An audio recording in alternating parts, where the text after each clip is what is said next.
Bom, acho que estamos no ar já. Só tô entrando aqui no aplicativo do YouTube para ver se tá mesmo no ar. Existe alguma coisa melhor que viajar? Claro que sim. Vamos lá, tirar aqui. Bom, no ar. Isso aí. Feliz sábado, irmãos. Muito bom a gente poder sentar e conversar em mais um sábado aqui pra gente estudar a palavra de Deus. Hoje a gente vai estudar Parábolas de Jesus, capítulo... Deixa eu deixar esse telefone aqui, que aí não me atrapalha. Capítulo 7, Parábolas de Jesus, capítulo 7. Não sei se as notificações já estão sendo enviadas. Daqui a pouco, esperar só um minutinho. Enquanto isso, os irmãos entram, os irmãos se acomodam para a gente estudar Parábolas de Jesus, capítulo 7. A gente começou semana passada a Parábolas de Jesus e já vamos continuando. Esse é um livro bem curtinho, em um mês a gente lê ele por completo. Se todo dia ler um capítulo, a gente já está no capítulo 7. Amanhã capítulo 8, que é um capítulo muito curto também. Em 15 minutos você lê o capítulo 2 vezes, de tão curto que é. São 5 parágrafos o capítulo. Então recomendo aos irmãos estarem lendo, porque é uma forma de nos aproximarmos de Deus. Vamos lá, já... Não, 1 minuto ainda, vamos esperar 2 minutos. Os irmãos atrasados, infelizmente a adventista tem o costume de se atrasar, mas com propósito, com firmeza em Deus, a gente consegue superar essa tendência errada nossa, porque quando a gente se atrasa é uma falta de compromisso. Às vezes atrasa um pouquinho a live para entrar, mas é a conexão aqui. Normalmente eu já estou aqui antes dela. Então vamos lá, 2 minutos, vamos iniciar. Feliz sábado a todos os irmãos que já estão aqui. Hoje a gente vai estudar Parábolas de Jesus, capítulo 7. Um poder que transforma e eleva. Como hoje é sábado, a gente fica aqui mais tempo, eu vou ler todo o meu resumo, eu vou comentando. Os irmãos que tiverem dúvidas podem deixar nos comentários. Irmãos que tiverem dúvidas qualquer da Bíblia podem deixar nos comentários, que a gente vai conversando sobre isso. Depois que a gente lê o resumo todo, a gente comentar, eu posso ir responder as perguntas como a gente já fez aqui. Porque por ser sábado a gente pode ficar aqui a tarde inteira e a gente conversa, estuda a palavra de Deus e a gente cresce juntos. Hoje eu consegui trazer minha Bíblia aqui, que o meu pequeno não viu, que senão ele já tinha vindo aqui já pegar. Não pode deixar ele ver uma Bíblia que ele quer pegar. Então vamos lá, vamos iniciar a leitura. Parábolas de Jesus, capítulo 7, um poder que transforma e eleva. Muitos homens letrados e influentes tinham ido ouvir o profeta da Galileia. Alguns deles olhavam com interesse curioso a multidão que se aglomerava em volta de Cristo, enquanto ensinava junto ao mar.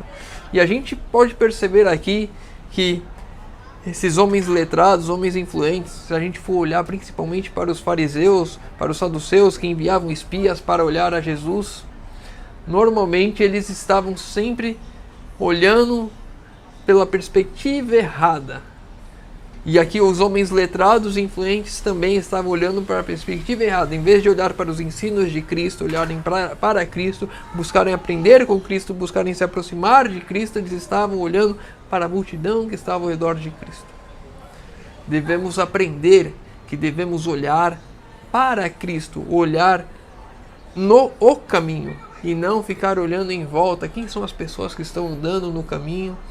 Quem são as pessoas que estão indo para a igreja? Quais são as roupas que estão sendo usadas? O que está acontecendo?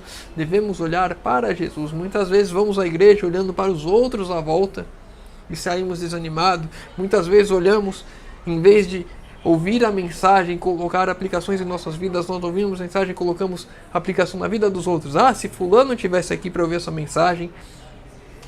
Ah, esse pregador não prega muito bem, nem presta muita atenção. Nós muitas vezes estamos olhando para o lugar errado.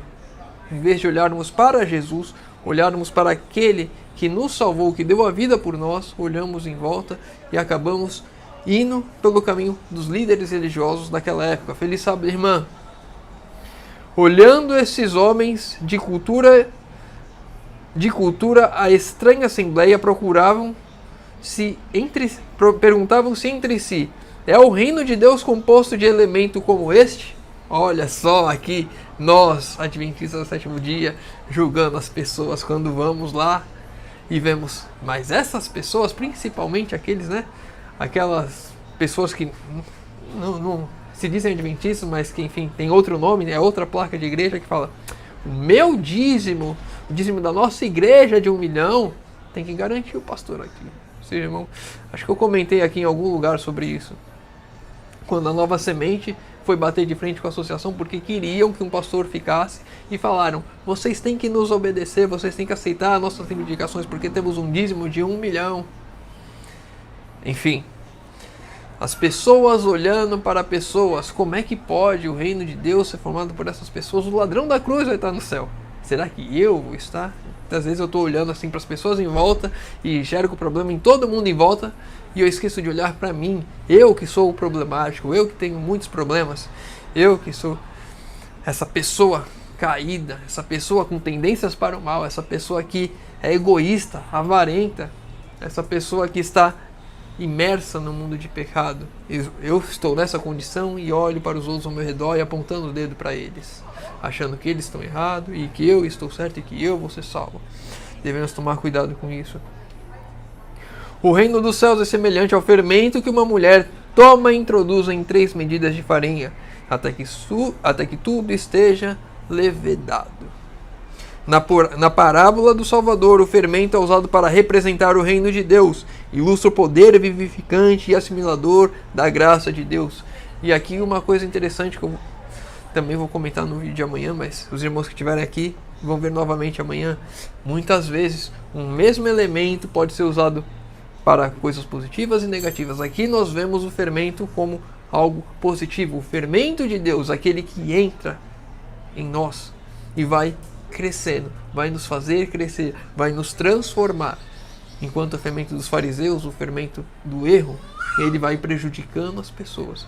Então devemos, sempre que olhar para uma lição de Cristo, sempre que olhar para as Escrituras, procurarmos a interpretação naquele ponto. Muitas vezes a pessoa pega o mesmo elemento, vamos lá, pegar um elemento aqui, o chifre, ou, não, vou pegar um mais fácil, anjos, que normalmente são mensageiros, aí pegam todas as escrituras e acham que toda vez que é anjo é mensageiro, acha que toda vez que tem aquilo ali representa aquilo, mas não, devemos estudar aquele contexto, aquele verso, aquele capítulo, e irmos na história, entendermos o contexto ali, aplicarmos no Antigo Testamento, no Novo Testamento. Não é porque em um lugar um dia equivale a um ano, que em todo lugar um dia quer dizer que é um ano. Tem os lugares corretos. E agora o fermento, nós vemos que tem o fermento de Deus, o fermento que vai fazer a palavra crescer em nós, e o fermento dos fariseus, o fermento do erro, que vai nos afastar de Deus, como nós já estudamos aqui, desejar a todas as nações. Feliz sábado, irmã Uda.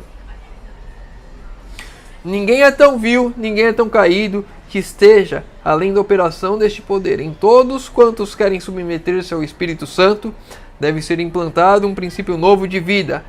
A perdida imagem de Deus deve ser restaurada na humanidade. Não importa o quanto você acha que você foi longe, o quão você acha que é o fundo do poço, não importa. Deus pode restaurar a sua vida. E aqui mais importante, porque se a gente for, é que a gente normalmente aqui, ninguém é tão vil, ninguém é tão caído, aí nós olhamos para nós. Mas se nós vermos no começo do capítulo, os líderes ali, as pessoas, qual que é a palavra? Letradas e influentes, elas estavam olhando para a volta.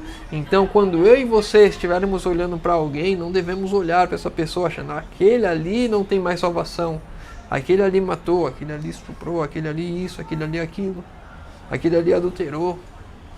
Não devemos achar e julgar o outro. Não cabe a nós julgarmos. O julgamento provém de Deus. E aqui a mensagem é que ninguém foi tão longe que não possa ser resgatado por Deus.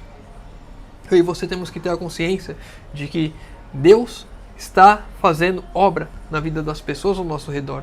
E Ele vai fazer, sim, Se essa pessoa permitir. Então não cabe a mim, a você julgar e falar, essas pessoas vão estar no céu, essas pessoas assim. Se eu posso estar no céu, se você pode estar no céu, por que as outras pessoas não podem estar? Quem somos nós para dizer quem vai e quem não vai? Devemos trabalhar para que todos vão, para que o Espírito Santo trabalhe em nossas vidas e que o trabalho dele em nossas vidas seja influência para a vida dos outros ao nosso redor, para que todos possamos ir, porque todos podem herdar a salvação. Ninguém foi tão longe que não possa voltar atrás. Ninguém foi tão longe que Deus não tenha poder para resgatar. Mas o homem não se pode transformar pelo exercício de sua vontade. Não possui faculdade por cujo meio essa mudança possa ser totalmente efetuada. Não é você que vai se mudar, não sou eu que vou me mudar. Eu não vou transformar a mim mesmo e você não vai conseguir se transformar. Não é uma obra que eu e você possamos fazer. Não é uma obra humana. Não é eu que vou fazer. Não, agora eu fiz a reforma de saúde. Eu estou no campo. Não é eu que faço a obra. Não é eu que obedeço os mandamentos. Não é eu que abandonei o mundo. É a atuação do Espírito Santo em minha vida que me conduziu até aqui. Me conduziu a fazer isso. Não é mérito nenhum meu e seu herdarmos a salvação. É todos os méritos de Cristo. Não é mérito nenhum meu e seu as obras que fazemos aqui boas. É mérito de Cristo. É mérito do trabalho do Espírito Santo em nossas vidas. Porque se fôssemos deixados aqui sem o Espírito Santo, com a natureza carnal que nós temos, iríamos só fazer o mal. O fermento é algo totalmente externo. Precisa ser introduzido na farinha, ou seja, o fermento de Deus agora que é externo a nós, é introduzido na farinha em nós e ele vai transformando. Antes de alteração desejada efetuar-se, ou seja, por mais que eu queira, por mais que eu desejasse, sem o fermento externo, sem o trabalho de Deus em minha vida, não há transformação. Se eu e você acharmos que vamos por nós mesmos fazer a vontade de Deus, que vamos ser transformados por Deus, que vamos mudar as nossas vidas por nós mesmos, estamos errados. Precisamos da atuação do Espírito Santo em nossas vidas e devemos orar para isso, para que assim se cumpra em nossas vidas a promessa. Assim a graça de Deus precisa ser recebida pelo pecador, antes que de ele ser tornado apto para o reino da glória. A graça de Deus precisa ser recebida. Nós devemos receber a graça de Deus. Ele quer nos conceder, mas precisamos receber. Precisamos clamar por isso, precisamos buscar a isso. Não é algo que vai cair do céu contra a minha vontade. Se eu não quiser, não vai acontecer. Toda a cultura e educação que o mundo pode oferecer fracassarão em fazer de um degradado filho do pecado um filho do céu. Não adianta você estudar, não adianta você ter faculdade, não adianta você ter bom emprego. Não adianta que você achar que o mundo pode oferecer para transformar a sua vida. Nada pode transformar a nossa vida se não for o trabalho do Espírito Santo. E a gente tem que bater nessa tecla. Ninguém é bom ou justo por si só. Exatamente isso, irmã. Por nós mesmos somos a face do pecado, somos a tristeza desse mundo. Quando Deus olha para nós, se Ele não olhar com um olhar de graça e misericórdia, nós estaríamos mortos. Se não fosse a graça, Adão já teria morrido já lá no Éden, não teria nem ficado nada. A graça já existia antes. E aqui só um comentário, não está aqui no estudo, mas um comentário das pessoas fala: agora a gente vive pela graça. Adão já vivia pela graça lá, porque se não fosse a graça ele teria morrido, porque pecou. Então, a graça sempre esteve presente na história humana, desde antes do pecado. E depois do pecado, ela se confirmou mais ainda. Já lemos isso. A energia renovada precisa vir de Deus. A mudança só pode ser efetuada pelo Espírito Santo. Todos que quiserem ser salvos, nobres ou humildes, ricos ou pobres, precisam submeter-se à atuação deste poder. Não importa. Tem dinheiro ou não tenho? Se eu tenho estudo ou se eu não tenho? Se eu tenho família, se eu sou solteiro? Se eu fui órfão? Não importa as dificuldades que você passou. Eu fui órfão, então eu tenho que ser salvo por Deus. Ou então, não, eu vim de uma família bem estruturada, tenho que ser salvo por Deus. Nada disso importa. se eu e você não nos entregarmos a Deus. E aí não vai importar nada do nosso passado. A nossa entrega a Deus, Ele vai sim nos lavar no sangue do Cordeiro e seremos purificados e poderemos sim herdar a salvação. Mas aí é uma escolha que eu e você temos de fazer, de nos entregarmos a Deus, permitir que o Espírito Santo trabalhe em nossas vidas, para que isso de fato aconteça e ocorra.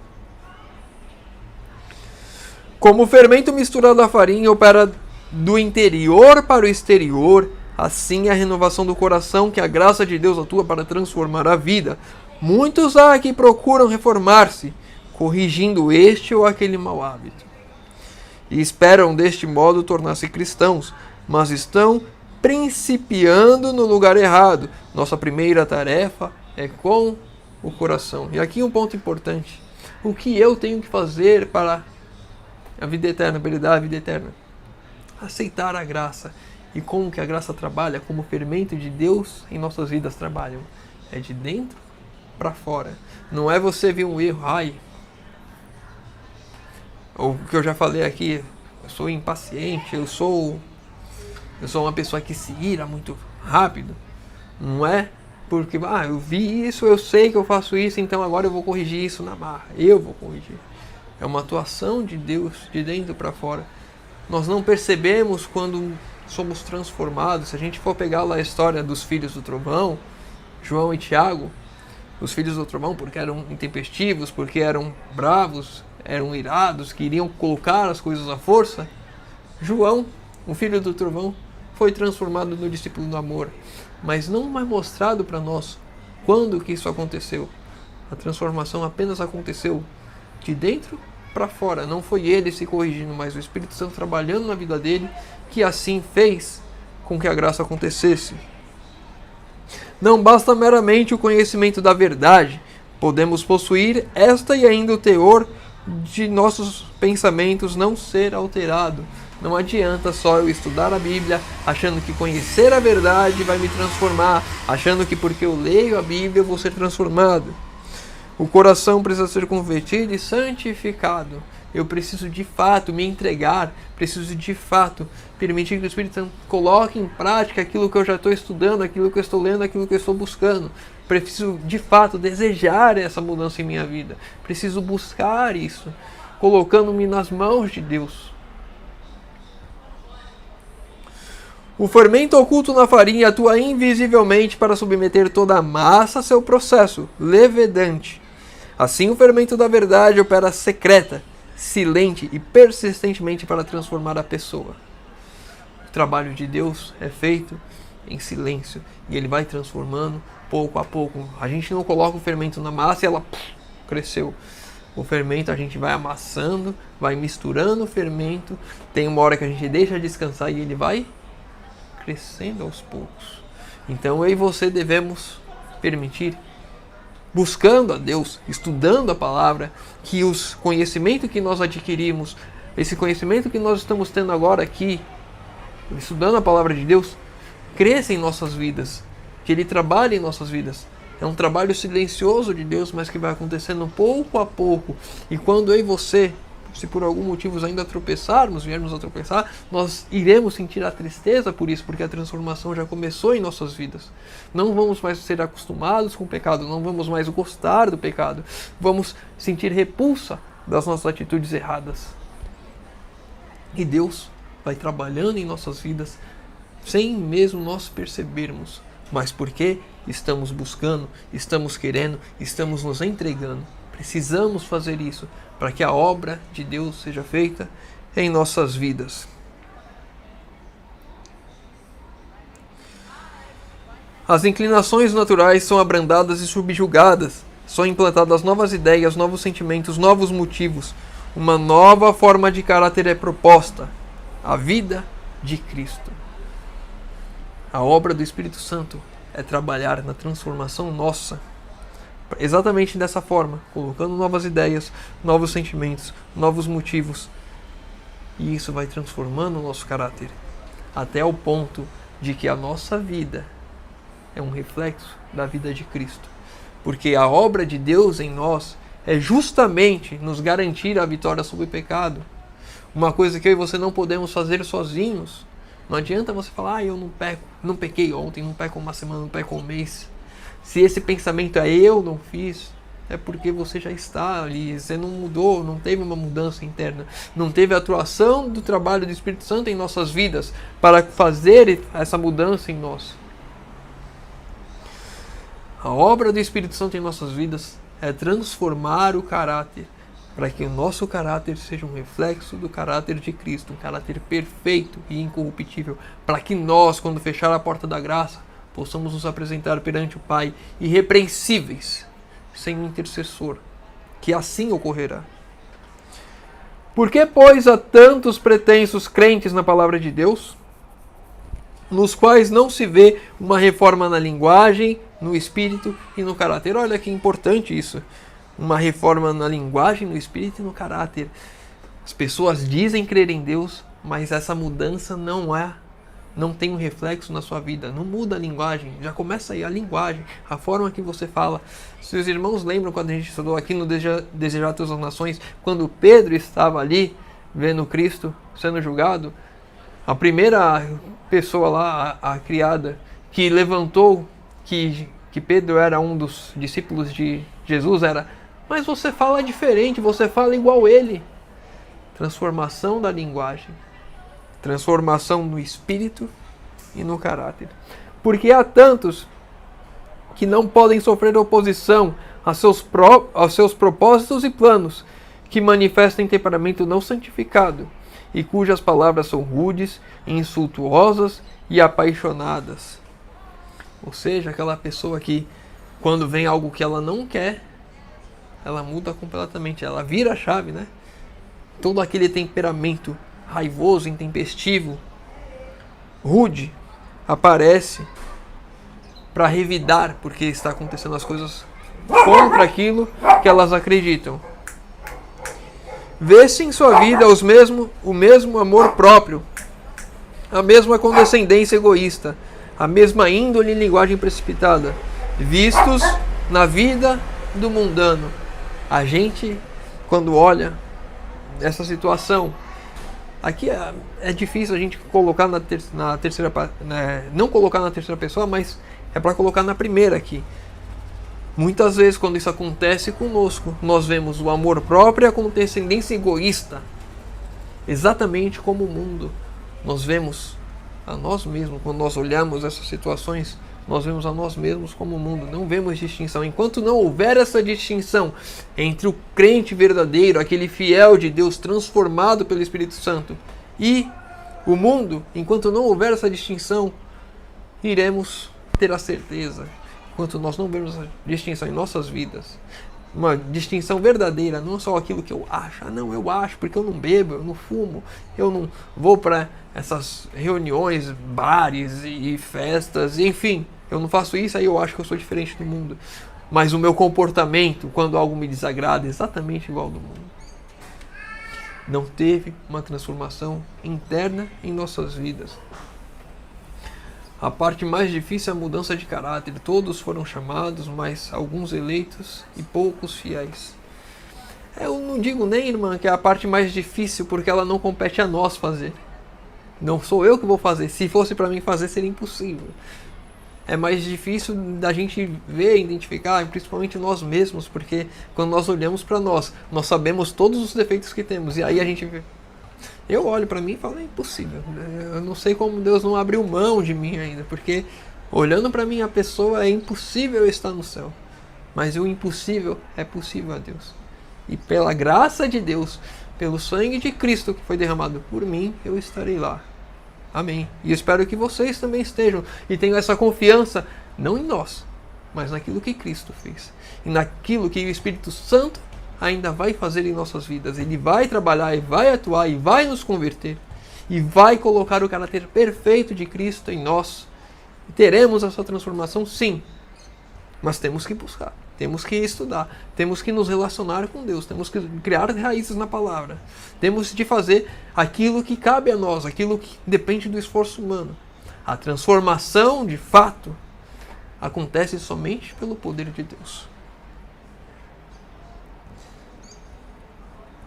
A palavra de Deus deve ter efeito santificador em nossa associação com cada membro da família humana. O fermento da verdade não produzirá espírito de rivalidade, amor de ambição, desejo de primazia. O amor verdadeiro oriundo do alto não é egoísta nem mutável. Não é dependente de louvor humano. O coração daquele que recebe a graça de Deus transborda de amor a Deus e àqueles por quem Cristo morreu. De fato, nós vamos ver a mudança em nossas vidas quando amarmos a todos. Quando eu digo a todos, é todos. Inclusive aquele que você não conhece, inclusive aquele que você não gosta, inclusive aquele que pisou no seu pé, vamos dizer assim, aquele que te fez algo mal algum dia. Quando você conseguir amar aquela pessoa que te fez algo mal, então aí sim, o trabalho de Deus na sua vida está tendo resultado.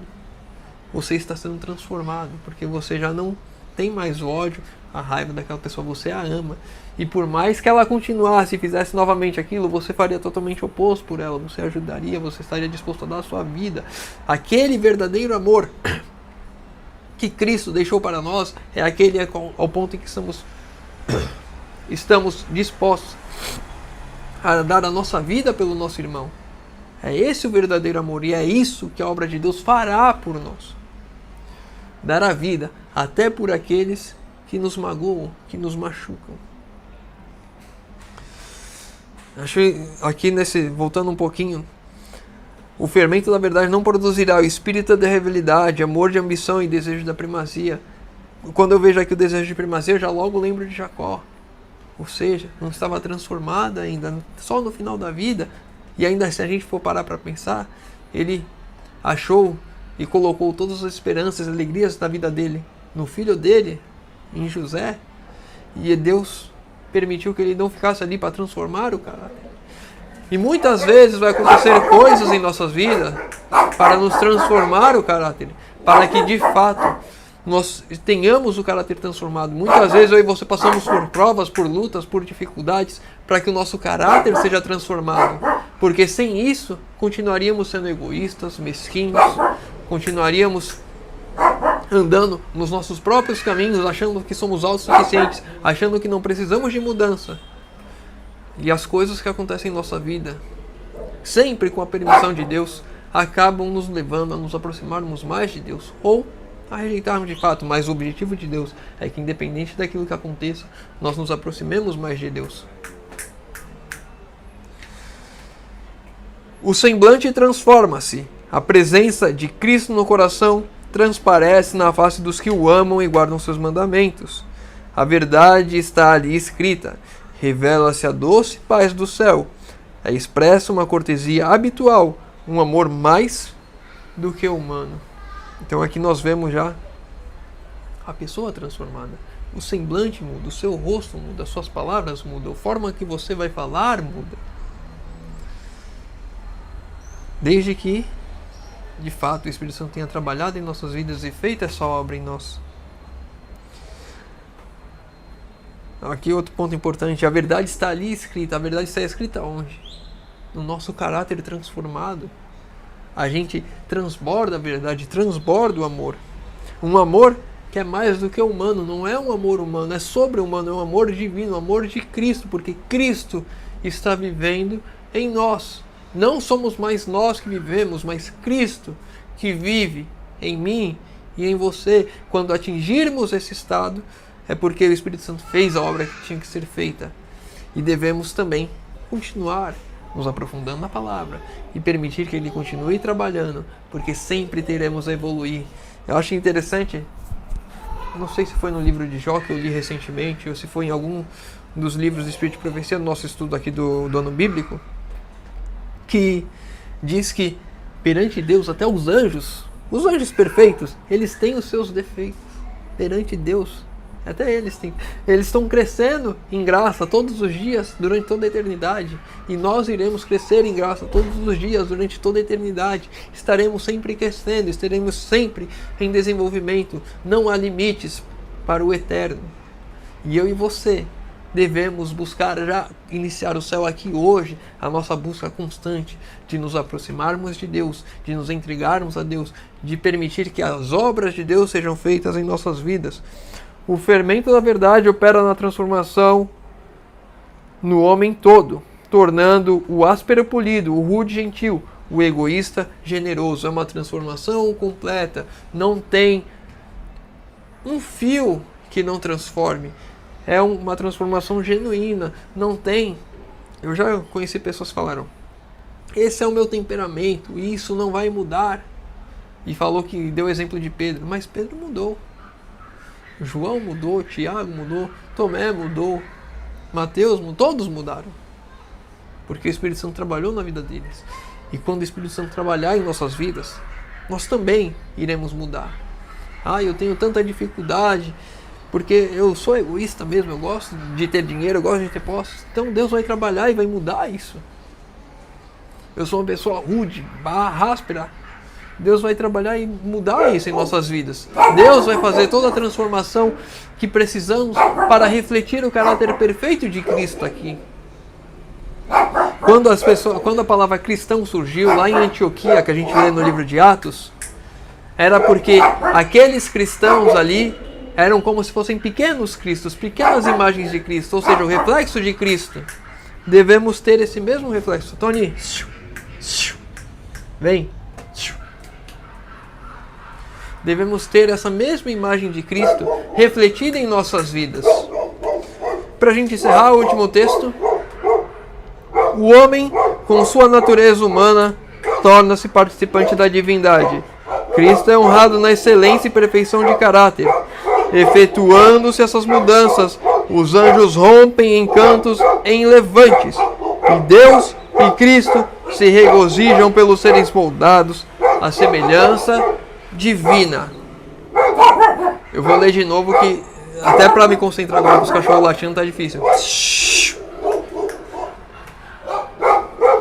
O homem, com a sua natureza humana, torna-se participante da divindade.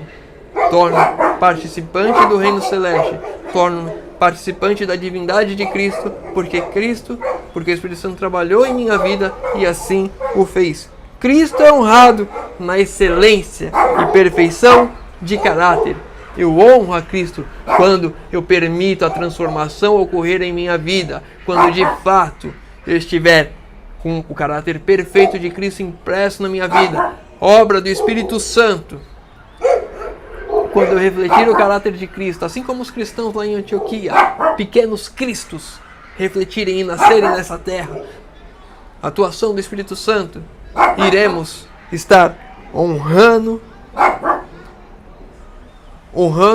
a Cristo. Tony, só tá você, Latino. Amém. Somos mesmo, irmã. Muito amados. Muito mais do que deveríamos. Efetuando-se essas mudanças, os anjos rompem em cantos relevantes. E Deus e Cristo se regozijam pelos seres moldados à semelhança divina. Eu e você somos moldados à semelhança divina. Não porque merecemos, não porque fizemos nada de bom, mas porque o Espírito Santo trabalhou em nossas vidas. E assim Ele o fez, e assim Ele nos transformou. E assim Ele há de nos conduzir por toda a eternidade. Mas essa mudança começa hoje, aqui e agora, para a honra e glória de Deus, aqui, já nesse mundo, para o mundo ver a diferença do certo e o errado, do perfeito e do pecado, de Deus e das trevas.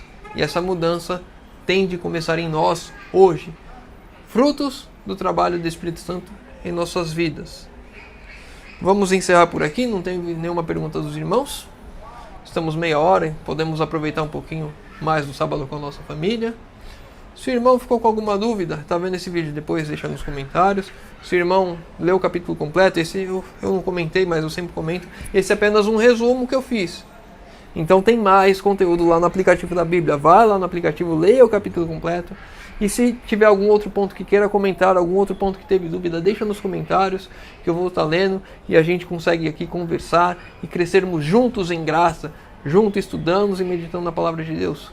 Dos pedidos de oração, não teve nenhum no chat, mas se você tiver seus pedidos de oração, deixa nos comentários que eu vou estar orando. Convido aos irmãos que puderem a fechar os olhos para falarmos com Deus. Senhor Deus, Pai amado, obrigado, Senhor, que mais uma vez temos a oportunidade de abrir a Tua palavra e de estudar. Pai querido, que obra magnífica que o Espírito Santo vai fazer em nossas vidas, já está fazendo, Senhor. Pedimos que o Senhor derrame mais abundantemente a chuva serôdia sobre nós, que o Espírito Santo trabalhe em nossas vidas, Senhor. Transforma o nosso caráter, que o caráter perfeito de Cristo seja impresso em nós, que todas essas falhas que o mundo tem sejam extinguidas de nossas vidas, Senhor. Que o caráter perfeito de Cristo resplandeça e que as pessoas possam ver a Jesus através das nossas vidas.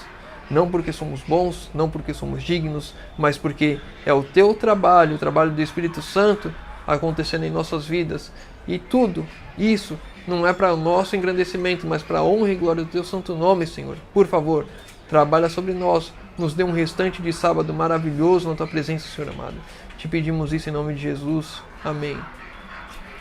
Meu irmão, obrigado por me acompanhar no estudo. Fica com Deus.